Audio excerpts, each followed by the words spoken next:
Hi everyone, making a very low fidelity video here in quarantine headquarters at my parents' house in upstate New York.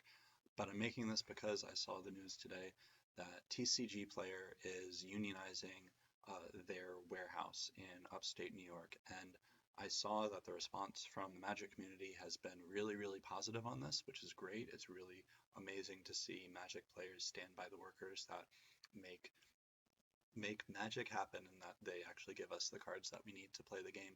But I know that a lot of people probably aren't really that familiar with um, what this means for those workers, what a union even is, and if you're outside of the US, why American workers don't have these basic kind of protections. So what happened was that the tcgplayer workers, the people who actually pick the cards in the warehouse to send them to people that do the shipping, they decided to unionize with SEIU Local 200, which organizes a lot of different people in the area. And so, for those of you who aren't familiar with the magical context of this, I don't think that there is anyone in Magic currently that is a unionized workforce. I myself, I used to do basically this exact job, picking cards for shipping at Card Kingdom in Seattle. Um, that was not unionized, as far as I know, there's been no union effort to do that. I kind of as a joke said, as I was getting fired from that job, that they did need a union. Turns out that I wasn't joking, and I wish that I had the knowledge now to unionize it back then. But for those of you who aren't familiar with what this actually means for the process, so there's a few steps to actually making a union in the US. The first thing that you do is you collect what are called authorization cards. So when a majority of the workforce signs a card saying, I want this specific local to represent me at the bargaining table, then you can bring those forward to your employer and say, we have a majority. Would you please very nicely, out of the goodness of your heart, please voluntarily recognize our union? And so if you have a very progressive pro-union workforce or workplace that doesn't want to go through all the hassle of uh, of an election, you can just say, "Yep, you got it. Looks like you have a majority." Um, no, that's even worse. Oh, good Lord. Okay. Like I said, low fidelity video. So, if you were unionizing something that was, say, a, I don't know, the Democratic Party, like Democratic Party workers, or campaign, like a political campaign, they really want to make it seem that they are, oops, I misspelled, that they are not a union busting employer, so they would just decide to voluntarily recognize it. The response from tcgplayer has been very negative to the union. In fact, they said that they're going to get ready to tell the facts about SEIU and collective bargaining, which means they're a union buster. So what does that mean? What happens next? Well, what happens next is that tcgplayer is going to have in their workplace a secret ballot election. And these elections are run by the National Labor Relations Board. I think I have that acronym right, NLRB. And the reason that this is a union busting activity is a few. So first of all, it is a delay in the process, because if they just decided to recognize the union, then you go straight to collective bargaining. Instead of doing that, they do this whole thing where they have an election, but basically this gives the company, in this place tcgplayer, in this case tcgplayer, the opportunity to go and spread propaganda about how bad it'll be if it'll unionize and how much worse everything will get if you vote to unionize with SEIU. So it gives them the chance to win over some people and convince them that no, you don't want to vote for this. I have confidence in the organizers at SEIU and the people that have been doing this at tcgplayer, that they will not give in to this propaganda from their workforce, that they trust in each other as coworkers more than they trust promises, empty promises from their employer. So what happens next? So you have the election, and the SEIU, I expect, will win that election, because if you came forward with that many union authorization cards, chances are they have a majority already.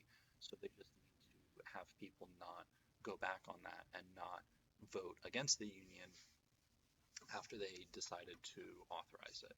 So then once you have the election that the NLRB rules has been run favorably, and because the NLRB is run by the Trump administration, they tend to enforce things in a very pro-employer rather than pro-worker way because they're the Trump administration. But then after the election is won, what's going to happen is that the NLRB will officially recognize SEIU Local 200 as the union that represents all of the employees at the tcgplayer warehouse in what's called the bargaining unit.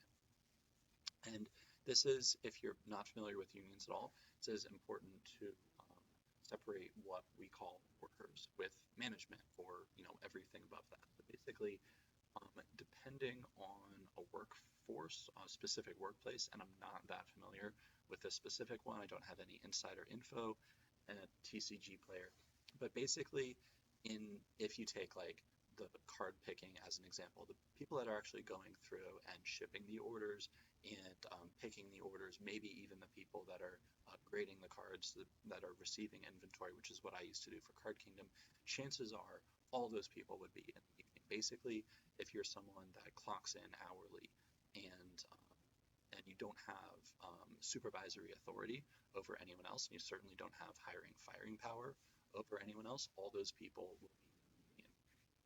Sometimes the supervisory employees who don't have hiring, firing power, but still are like, assistant managers or whatever, in some workforces, those will be in the union, in some they're not.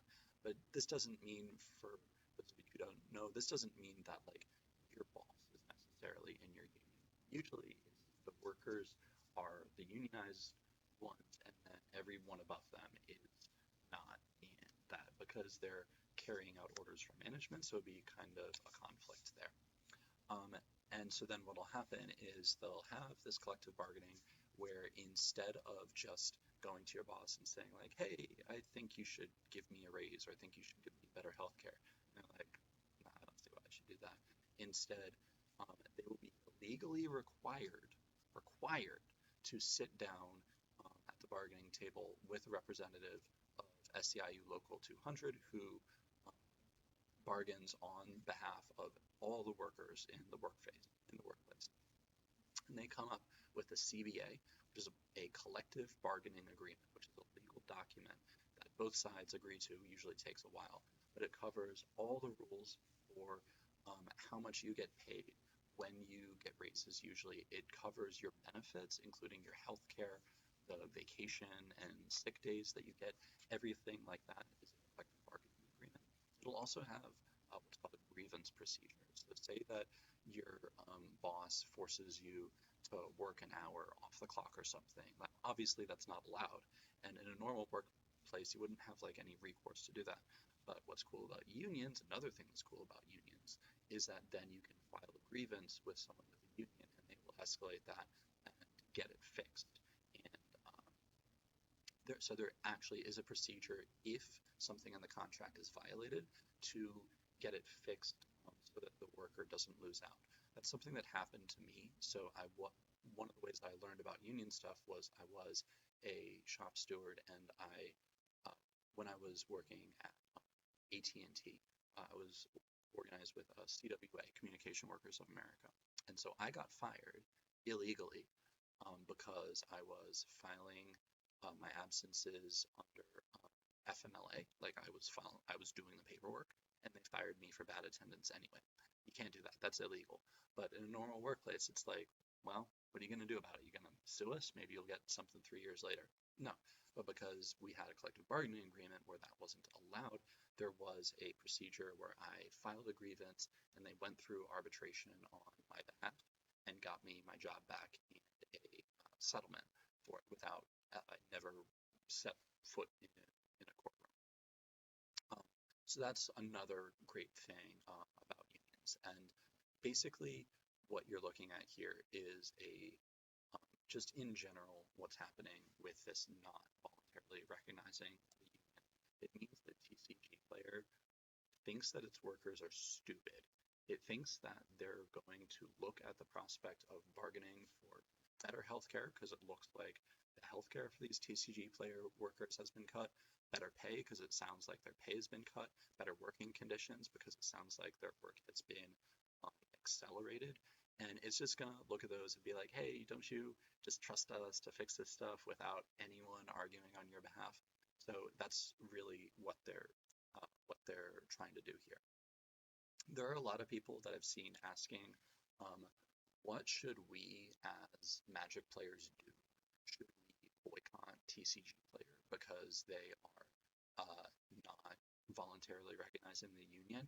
In a lot of cases, this is something that I would advocate. So say that I just moved here from Vegas. I just finished up a job that I was doing in Vegas working in politics.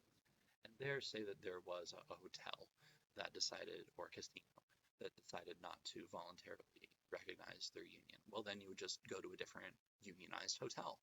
The issue is that there isn't really anyone in Magic that is unionized already. So it's not like you're supporting organized labor by shopping at Star City or Channel Fireball or Card Kingdom or any of those, because I don't think any of those are unionized.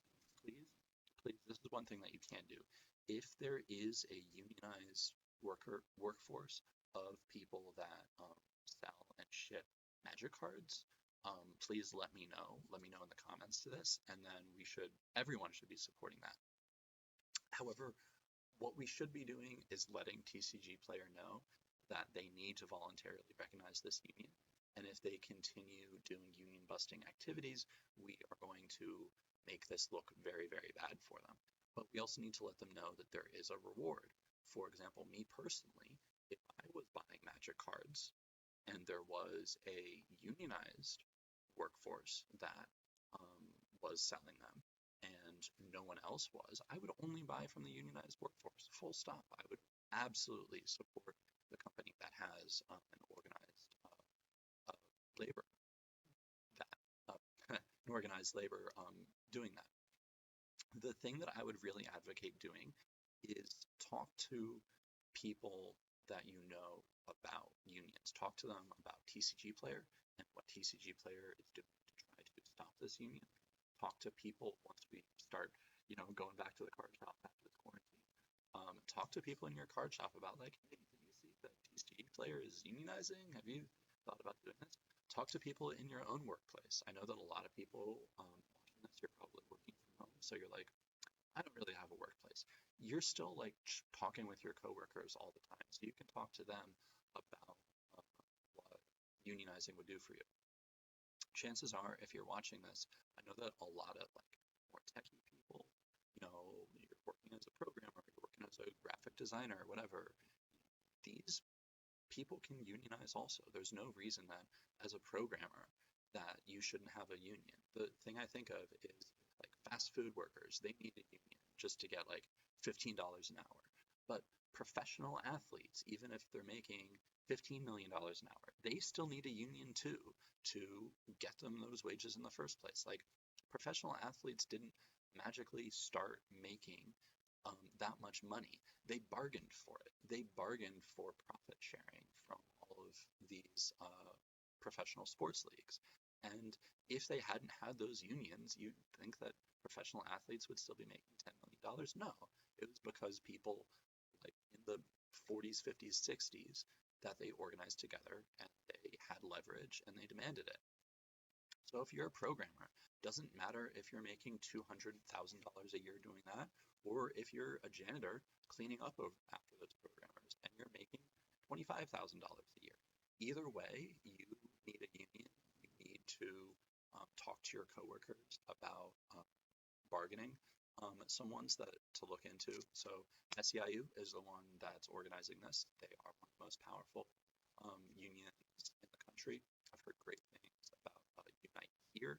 If you're in the food hospitality industry, they're one of the organization, like the umbrella unions that is most known for striking successfully. But there's also a lot of unionization going on in the game industry. I know that Communication Workers of America is having a big push called CWA code. I think that's what it is, or code CWA, to organize game workers. So we're talking like, I don't, again, I don't have inside information, but I would imagine that if you're a worker at, say, Riot Games, maybe even Wizards of the Coast, as a game designer, like you're still doing work, you still need a union to get you better benefits and to get you better pay and to make sure that you're respected at work. You need to make sure that you can't just be fired on a whim. So that's introduction to what's going on at tcgplayer. Again, no, I have no inside information here, but I want to give people an overview. What you should be doing is just make sure that this is like the big Magic story that's going on right now. When I was following the Magic community really closely, it always seemed like there was one big, this is the story that everyone's talking about. But what everyone should be talking about right now is how a union has started in the industry that helps us play Magic, that gives us the cards in person, and how important this is. So you should be talking to the people at the card shop. You should be talking to your people that you're playing EDH with, whether it's online or in person. Talk to your coworkers. Let's make sure that this is not just the first and people in Magic to unionize, and that's it. Let's make sure that this is the start of a unionization movement within Magic players. Hey, even judges should form unions. Do that. It would be great. Y'all are treated like shit. Anyway, I'm gonna upload this real quick. Again, sorry for the super low quality, but I'm here just on my laptop in upstate New York. Hope that was informative. Thank you so much. Solidarity.